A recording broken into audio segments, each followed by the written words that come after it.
Halo teman-teman, kita ketemu lagi di podcast Politik 2024. Masih bareng saya Albert dan juga masih Mas Glenn lagi.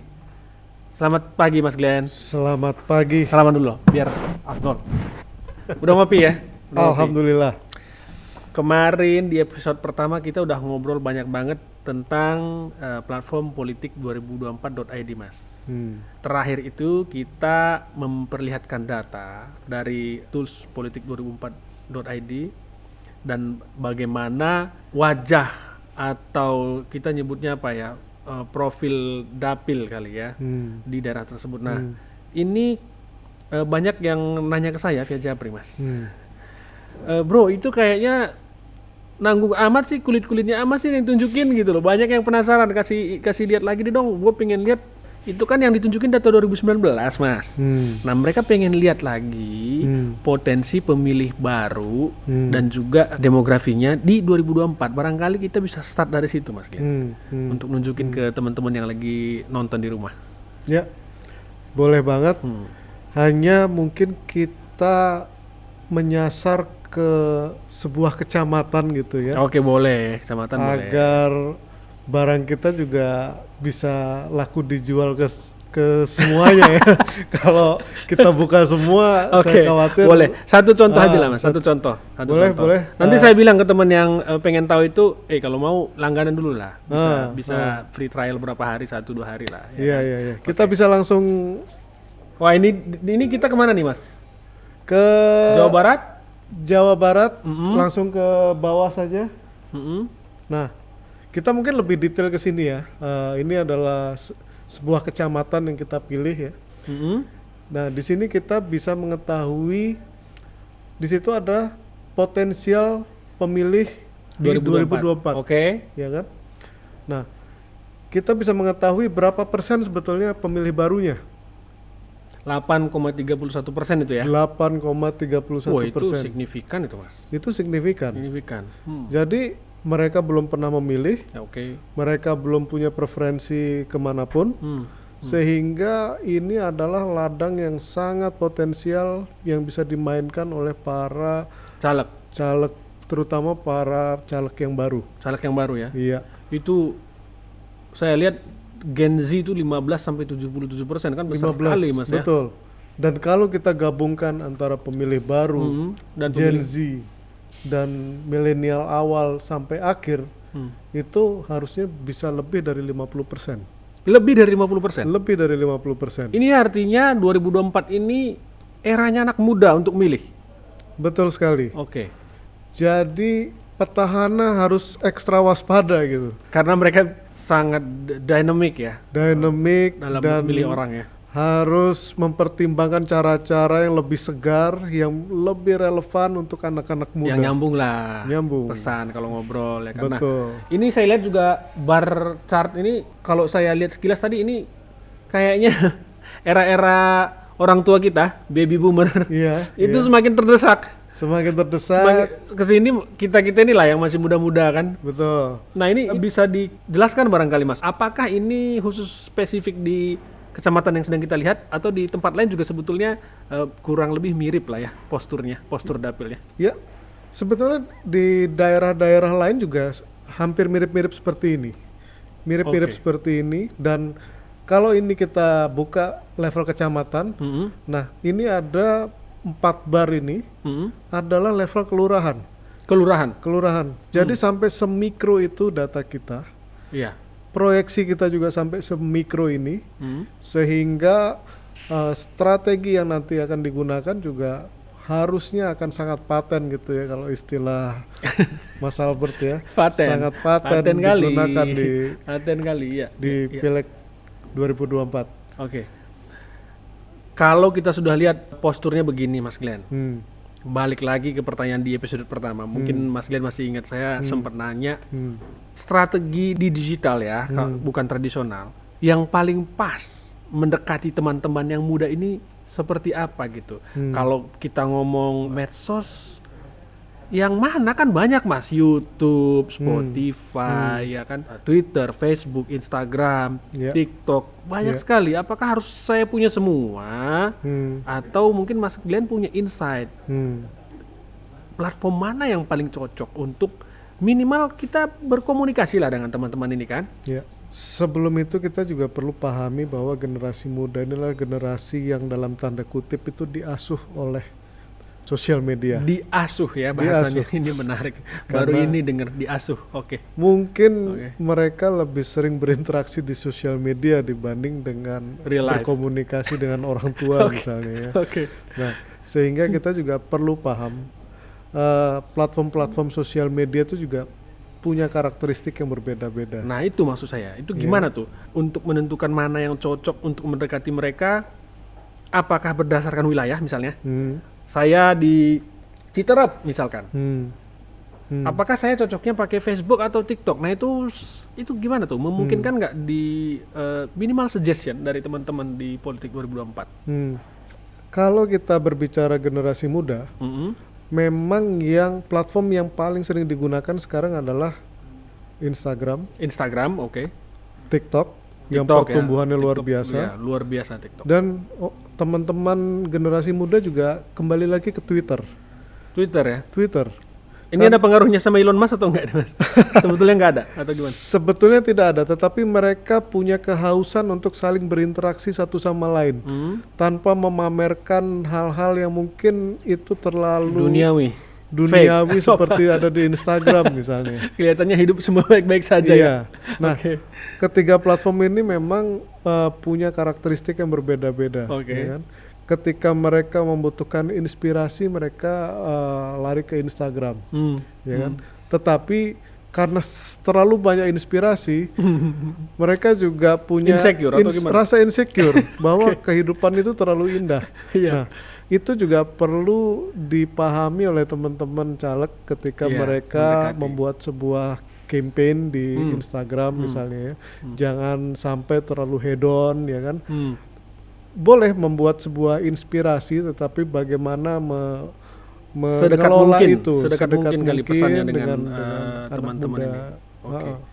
Kemudian kalau TikTok, nah ini gimana? Itu sifatnya harus menghibur. Jadi untuk estetika mungkin tidak perlu seribet Instagram. Tetapi intinya bagaimana mereka tetap terhibur dan engage terhadap konten yang mereka produksi nanti untuk anak-anak muda. Nah, semakin menghibur, ya kita sudah tahu beberapa tokoh politik nasional kayak Pak Ganjar tuh saya lihat TikToknya juga lumayan ya. Pak RK ya kan. Mungkin substansinya ada sih. Ya, substansinya ada, tetapi cenderung lebih menghibur di TikTok. Artinya mereka bisa dijadikan contoh barangkali untuk teman-teman caleg itu, Mas ya. Betul. Saya tahu Mas Glenn juga sangat deep mempelajari media sosial khususnya TikTok ini ya. Selain tadi contoh yang kita sebutkan di dalam negeri, ini kan belum teruji Mas untuk dipakai di pemilu. Ada impactnya apa enggak dengan mereka melakukan itu, terus kemudian mereka terpilih gitu kan. Ada nggak contoh-contoh misalkan dari negara tetangga yang sudah melakukan pemilu dan mereka betul-betul efektif menggunakan katakanlah TikTok gitu? Ada nggak di riset Mas Glenn? Ya, kalau kita lihat yang paling dekat itu adalah tetangga kita di Filipina. Marcos ya kalau Marcos. Keluarga Marcos. Keluarga Marcos. Kita tahu keluarga Marcos dia reputasinya sangat buruk lah ya, korupsi segala macam ya zaman dulu ya. Namun Marcos Junior sebagai calon presiden ketika pemilihan presiden kemarin itu bisa merubah stigma yang terjadi di masyarakat dengan menggunakan TikTok. Saya stop dulu sampai di situ Mas Glenn. Mengubah stigma di masyarakat ini apakah ada kaitannya dengan new generation tadi yang disampaikan? Artinya orang-orang yang tidak sempat terpapar atau tidak hidup di era bapaknya dulu. Ini kan kalau kita bandingkan ke Indonesia kayak orde baru kali ya. Kalau sekarang kita cerita orde baru ke anak-anak kita yang baru SMA 17 tahun, kayaknya mereka udah nggak punya ingatan kan. Maksud saya apakah mereka tidak memiliki ada kaitannya dengan ingatan atau amnesia sejarah. Itu betul maksud saya. Amnesia sejarah terhadap sejarah yang cukup lama terjadi. Cukup lama terjadi sehingga dengan TikTok itu Marcos Junior bisa mengaburkan hal-hal yang sifatnya negatif terhadap ayahnya dulu kepada generasi muda di Filipina. Oke, atau minimal menjaga bagaimana reputasi keluarga tidak sampai berdampak negatif ke dia, begitu kali ya? Betul. Dan malah Marcos Junior berhasil memutarbalikkan fakta yang terjadi jadi menjadi hero sebuah kepahlawanan yang luar biasa. Ya kan, bagi generasi muda, sehingga generasi muda di Filipina yakin bahwa keluarga Marcos itu adalah keluarga yang sangat berperan bagi kemajuan Filipina. Dan pada akhirnya Marcos Junior berhasil menjadi presiden di Filipina. Itu maksud saya. Apa yang dia lakukan atau bagaimana format yang dilakukan Marcos Junior ini? Karena terus terang Mas Glenn, saya juga belum lihat akunnya dia ya. Mungkin Mas Glenn sudah ada riset. Cara dia menyampaikan pesan tuh gimana sih Mas? Apakah dia harus joget kalau di TikTok atau dia menyampaikan kayak daily life-nya sehingga bisa dilihat anak-anak muda yang inspiring atau bagaimana itu? Nah, pelajaran apa yang bisa dipetik caleg-caleg kita ini? Yang saya pelajari dari Marcos Junior adalah Marcos Junior mempersembahkan sebuah kejujuran dari dari dirinya. Misalnya begini, dia orang kaya. Dia orang berada, ya kan? Nangisnya aja, lahirnya aja ketawa kalau kata orang. Lahirnya ketawa, sehingga dia menyampaikan bahwa saya sudah kaya, buat apa lagi uang bagi dia? Ya kan? Sudah selesai dengan diri saya sendiri. Sudah selesai dengan dirinya. Artinya maju sebagai presiden pure pengabdian gitu kali. Pure pengabdian, tidak lagi mengejar harta dan lain sebagainya, karena semua dia sudah dapatkan, ya kan? Nah, kejujuran itu yang disukai oleh anak-anak muda. Iya, betul. Nah, artinya berangkat dari yang positif justru ya, bukan seperti kita kan tahu juga ya Mas, di negara kita ini baik kelas caleg atau capres itu kan biasanya menghadirkan tantangan kan. Negara kita mau runtuh, negara kita akan bla bla bla hilang, ini kasus itu. Tapi justru anak muda sukanya yang positif, begitu ya kira-kira pelajarannya ya. Suka yang positif. Suka yang apa adanya, ya kan? Kalau memang ada kekurangan ya sampaikan saja kekurangannya. Tetapi kelebihannya pun perlu disampaikan dengan cara-cara yang kreatif, ya kan? Dan anak muda suka hal-hal yang ya tadi tuh apa adanya, tidak perlu ditutup-tutupi, namun memberikan inspirasi, memberikan gagasan yang mungkin tidak terlalu berat, tetapi relevan bagi anak-anak muda.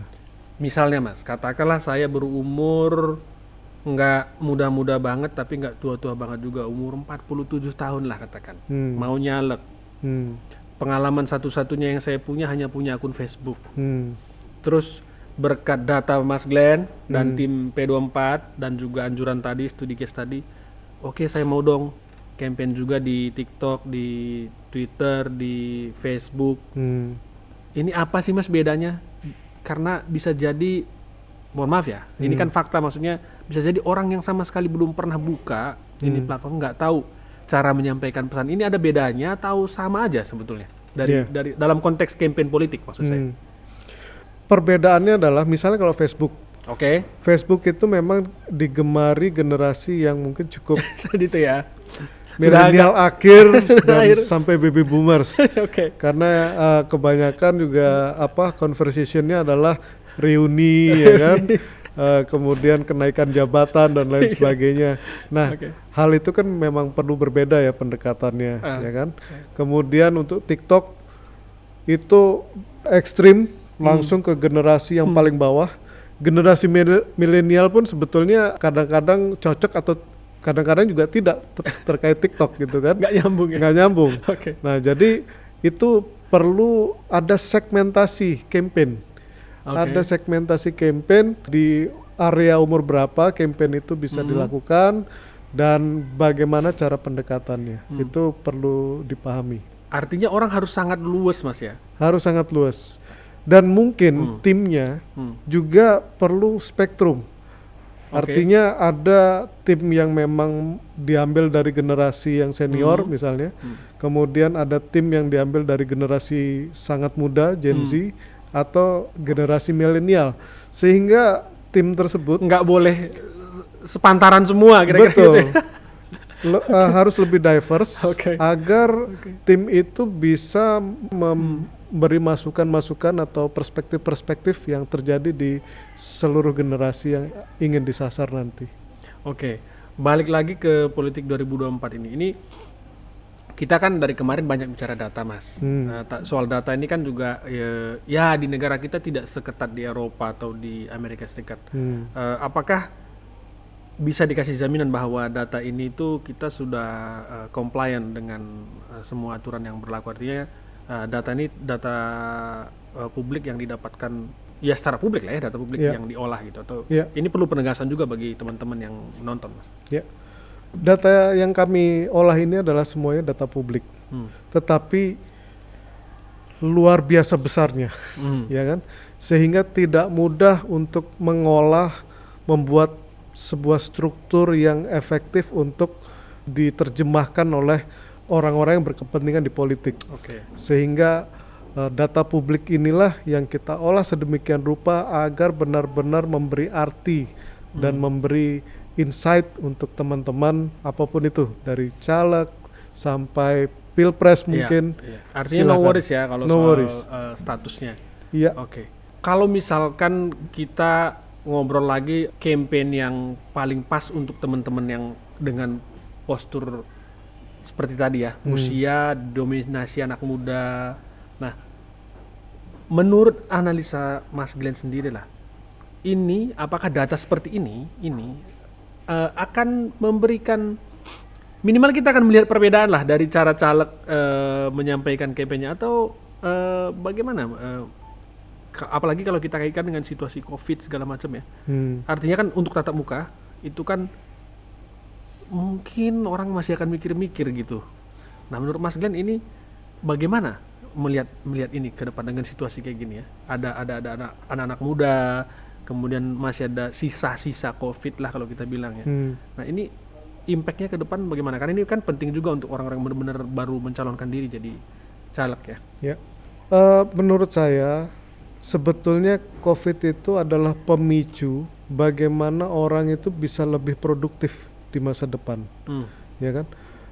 Karena COVID, orang lebih berpikir bagaimana dia tetap produktif, dan teknologi atau teknologi digital ini bisa sangat membantu mereka untuk membantu produktivitas mereka.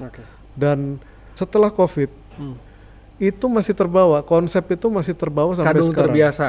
Iya, betul. Mereka tidak lagi kembali beraktivitas ke hal-hal yang mungkin kurang efektif bagi produktivitas mereka. Terutama di kota tuh ya. Terutama di kota. Jadi mereka mungkin berpikir dua kali lagi ketika ada aktivitas atau kegiatan yang menghabiskan waktu terlalu banyak dan dampak bagi mereka juga mungkin tidak terlalu besar gitu kan. Misalnya meeting saja sekarang kita bisa online, ya kan, tanpa perlu setengah jam atau 1 jam ngejar ke satu tempat untuk meeting misalnya. Atau misalnya belanja atau mencari baju misalnya, teman-teman sekarang sudah langsung ke toko online misalnya untuk membeli apapun keperluan mereka. Mereka mungkin juga tidak berpikir menghabiskan 2-3 jam untuk membeli sebuah baju atau yang lain yang mereka butuhkan gitu ya. Nah, hal-hal tersebut kan menjadi sebuah perbedaan yang cukup besar. Artinya perubahan pada perilaku pemilih ini betul-betul real gitu ya, sehingga cara-cara lama yang sudah diterapkan barangkali oleh caleg ini nggak relevan. Nggak relevan gitu lagi. Ya, kira-kira gitu. Nah, balik ke kebutuhan caleg, Mas. Ini kan orang kalau mau nyalek kan minimal data voters harus tahu, ya kan. Isu di dapil itu dia harus tahu juga. Nah, kemudian baru dia merumuskan strategi yang pas Betul. Ya kan, apakah saya harus datang ke tokoh masyarakat, apakah saya harus menggelar dialog terbuka, apakah saya cukup memasang alat peraga kampanye di daerah yang saya pilih.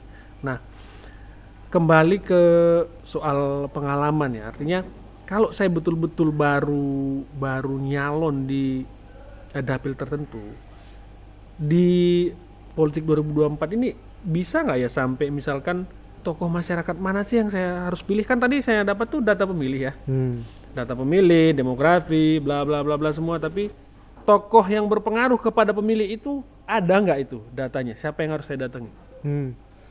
Kita akan menyediakan data-data tersebut.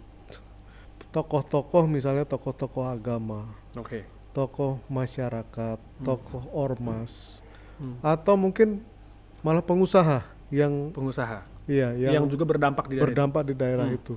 Kita bisa sediakan data-data itu dan kita akan update di beberapa bulan kemudian setelah kita launching. Oh iya, ngomong-ngomong soal launching, ini produk kita launchingnya kapan? Karena teman-teman mungkin perlu tahu juga. 1 Februari. 1 Februari ya? 1 Februari, 1 Februari kita sudah publik. Bisa diakses oleh publik? Bisa diakses. Jadi tidak perlu susah-susah, cukup ke website politik2024.id dan teman-teman langsung bisa memilih paket yang disediakan. Mau di situ ada 3 paket. Ada paket untuk teman-teman DPR RI, kemudian DPRD tingkat 1, kemudian DPRD Kabupaten tingkat 2. Harganya sama semua kan kemarin? Harganya bervariasi. Oh ternyata beda ya? Berbeda, bervariasi. DPR RI kemarin mungkin bisa diulang untuk teman-teman yang nggak nonton episode 1 Mas. DPR RI tidak mahal-mahal, malah murah banget, sekitar 29 juta, bukan sekitar, pastinya 29,5 juta rupiah per sampai bulan? Bukan per bulan, per tahun. Per tahun. Saya lupa malah per tahun. Sampai berakhirnya pemilu. Kemudian DPRD tingkat 1 provinsi lebih murah lagi, sekitar 23,5 juta. Kemudian DPRD tingkat 2 harganya di 18,5 juta. Opsi paymentnya harus bank transfer, kartu kredit atau apa? Bisa dua-duanya. Jadi kita menyediakan virtual account dan kartu kredit. Nah, bisa transaksi langsung di website tanpa perantara yang mungkin artinya gampang ya, bisa diakses siapa saja sendiri. Transaksi langsung dari caleg langsung tanpa perlu perantara dan markup sedemikian rupa. Nah, jadi inilah yang kita inginkan, politik itu harus terjangkau. Karena kalau ongkos boleh politik canggih tapi terjangkau ya. Betul. Kalau ongkos politik semakin terjangkau, semua kan ini akan membuka merangsang kesempatan bagi orang-orang yang dananya terbatas. Mas Glenn, tadi kita sudah membahas sedikit soal media sosial untuk kebutuhan kampanye ya. Mas Glenn kan sangat mengikuti kebijakan ataupun perubahan fitur, perubahan terms and condition, community guideline atau apapun namanya di masing-masing medsos. Nah, supaya teman-teman kita yang lagi nyalon ke anggota legislatif ini menggunakan medsos ini dengan tepat, Mas. Barangkali bisa disampaikan kiat-kiat sederhana bagi mereka supaya menyampaikan pesan atau membangun citra pribadi itu efektif di medsos. Barangkali bisa disampaikan sedikit, Mas. Ya. Pertama, menurut saya adalah konsistensi. Banyak teman-teman yang saya lihat tidak mempunyai konsistensi yang baik ketika melakukan aktivitas di medsos, ya kan? Kadang ada yang cukup agresif, kemudian habis itu hilang, karena mungkin kehabisan narasi atau kehabisan ide untuk berkreasi di sosial media. Dan dengan P24, teman-teman kita garansi sangat nggak kehabisan ide. Betul. Nggak kehabisan isu. Betul. Teman-teman akan kaya dengan ide-ide baru, gagasan-gagasan baru yang nanti artinya nggak nanya lagi gue harus ngomong apa ya gitu. Betul. Nggak akan begitu ya. Oke. Iya. Selain lalu, konsistensi, lalu yang kedua adalah generasi muda sekarang itu cenderung sudah mempunyai literasi digital yang cukup baik. Oke. Mereka sudah paham mana sih yang berita bohong atau hoax, ya kan? Mana sih yang memang berita atau informasi yang memang cenderung akurat misalnya. Nah, sehingga jangan sekali-kali bermain di area-area yang mengarah-ngarah hoax, yang mengada-ada, ya kan? Karena teman-teman generasi muda sekarang sudah sangat nanti ketahuan dan merusak citra malah ya. Betul, malah backfire kepada dirinya sendiri, dan itu tidak baik dilakukan untuk pemilu 2024. Pemilu apalagi ya, butuh integritas ya. Betul, betul. Lalu yang ketiga adalah bagaimana calon legislatif itu memberikan sebuah edukasi terkait apa sebetulnya tujuan politik atau tujuan mereka maju untuk menjadi wakil rakyat. Fungsi wakil rakyat itu perlu mereka sampaikan. Jangan hanya pokoknya gue duduk aja gitu ya. Betul. Pokoknya saya harus mendapat kursi di sana, atau menjanjikan sesuatu yang sebetulnya nggak ada hubungannya dengan keterwakilan dia di parlemen gitu ya. Sebetulnya masyarakat juga butuh edukasi terkait sebetulnya apa peranan wakil rakyat, dan apa sebetulnya yang diperjuangkan di situ, ya kan? Melalui media sosial itu bisa disampaikan dengan leluasa ya? Secara sederhana, secara menarik, dan tujuannya nanti generasi kita bisa terliterasi terkait dengan sebetulnya sistem politik kita nih bagaimana, gitu kan. Nah, ketika mereka menyampaikan aspirasi misalnya, ya kan, sekarang ada sosial media gitu, tetapi ternyata mereka juga bisa menyampaikan aspirasinya ke wakil rakyat misalnya. Iya, dari daerah pemilihannya daerah pemilihannya. Nah, fungsi-fungsi tersebut itulah yang sering perlu disampaikan. Betul, dan sering tidak berjalan dengan semestinya kan gitu. Kritik-kritik langsung ke media sosial tetapi tidak ke wakil rakyat, padahal wakil rakyat lah yang tugasnya menyampaikan aspirasi itu ke pemerintah. Betul. Jadi konsistensi, kemudian ada edukasi tadi ya. Edukasi, dan terus jangan menghindari hoax, black campaign, saling menjatuhkan, dan itu tidak berdampak baik bagi politik kita di masa depan. Oke.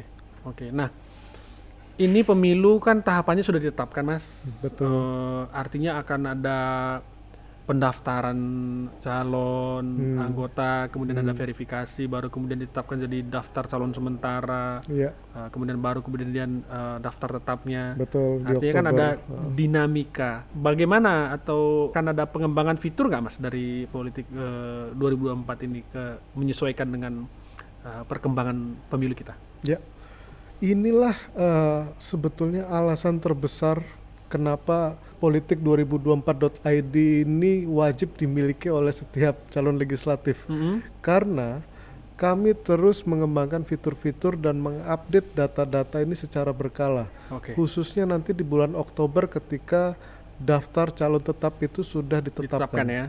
Di Oktober kami akan update lagi data-datanya sehingga nanti teman-teman caleg itu bisa mengetahui siapa lawannya di daerah tertentu, peta politiknya seperti apa, dan mereka bisa berstrategi terhadap satu sama lain, bagaimana berkompetisi dan lain sebagainya. Isu di dapilnya itu apa? Betul, gitu, kekuatan partainya bagaimana. Nah, ngomong-ngomong kekuatan partai kita juga bisa tampilkan di sini.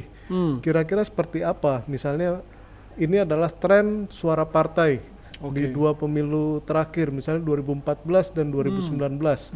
Ini kita pilih di sebuah daerah gitu ya.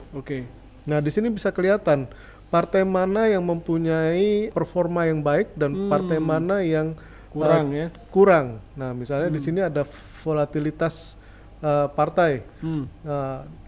Di sini ada partai yang naik dan turun, kursinya direbut oleh partai lain, ya kan? Nah, di sini kita bisa lihat seperti apa performanya di sebuah daerah.